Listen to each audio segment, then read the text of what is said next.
Oo. Kumuroy shoes. Nakipalo sa mukha, no? Brad. Mag-a-eyelander na lang ako.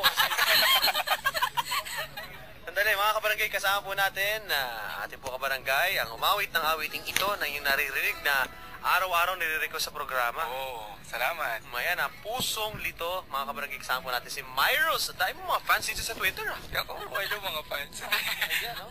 Hindi, mga bayad ko yan, tig-bibenta. Pansin ko nga, mga kamag-anak mo pala to. Oo nga. Nung nagparano, Myros, kumusta? Napadaan ka, pare ko? Ayun, biglaan nga itong pagdaan ko dito, but Kasi kagabi may nag-request ng song mo, nagkagulo nga. Total, ayan, may nag-request na ngayon, The Climb or Party in the US. Miley Cyrus po yun, mga kabarangay. Saka babae yun, saka Amerikano. Ito, sariling atin, Myros. Oo nga. Thank you. Pare, alam mo kung, hello? Hello, Papa. Messi, alam mo kung bakit? Tinanong ko si Myros ngayon. Kasi yung pormahan, pare, kasi parang lalamunin kayo ng buhay ng pormahan ni Myros ngayon. Ano ba ang pormahan ni Myros? Kasi maraming curious kay Myros eh. Bago namin sabihin yung Twitter mo. Sige, ano ba ang porma ni Myros ngayon? Kumunoy. Baka na batang no babayan ka rin, ha? Hindi, batang Dasmariñas kami. Ay, yun, Oo. Hindi ko lang tawag dito sa sapatos ko eh. Pero, ano yan? Basta kinuha ko lang kanina. Okay. Saan ba tayo magsisimula? Sapatos. Anong mga style ng sapatos mo? Ikaw ba? Nag-rubber shoes ka ba? Jumo Jordan ka ba? Ganon? Lahat ng klase. Pero yung sa akin ngayon, may heels. May heels? Talaga? Oo. Wow, Killer heels, pare. Kilala ako na kaganyan. Sino? Ay, baka nakikinig magalit. Okay. Hindi, biro lang. Mahilig po ako sa sneakers, ganyan. Yun. Tapos yung pantalon mo, ano ba yung mga pormahan ng ganyan? Basta mga skinny jeans. Ayun. Okay sa akin yun. Pare, nakikinig ka, Messi? Apo. Ito yung mga panggwapong mga pormahan. Tapos siya po ay ano ba yan? Musgear ba yan? So, musgear? Iyabang niyang jacket po eh. Ito? Hindi, pero ano yan? Patahito. Patahi? Sadya ba yan? Ha? Sadya talaga? Sinadyang tinahi. Maganda.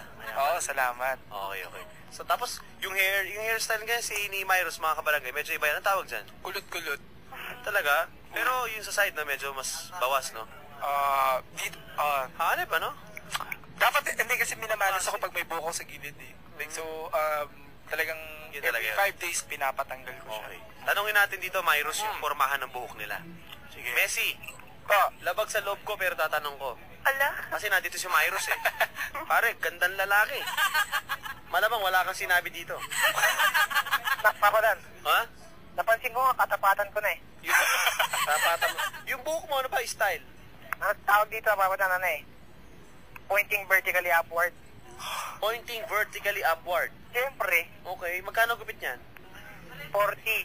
40? Saan? Sino tumira niyang buhok mo? Sabi ko nga, pagtripan lang si Kuya Glenn eh. Kuya Glenn.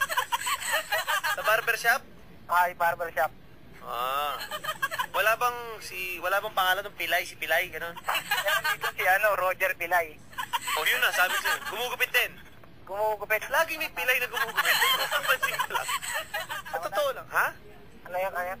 Lagi may Pilay na nickname pag sa barbershop. Magagaling siguro, no? Magaling yun. Okay, Papadan, uso po ang hairstyle ni Myers sa school namin, sabi ni Jazel. Nep. Ayos. Okay. Hello?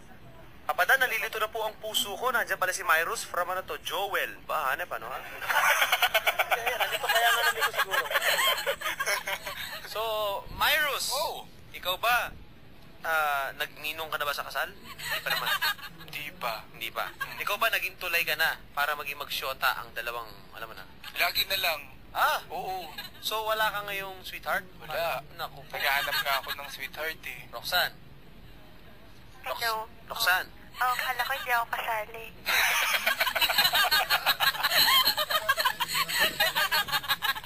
Pare, ano ba tulungan ka ni Myros? Hello, Papadan. Na dumiskarte?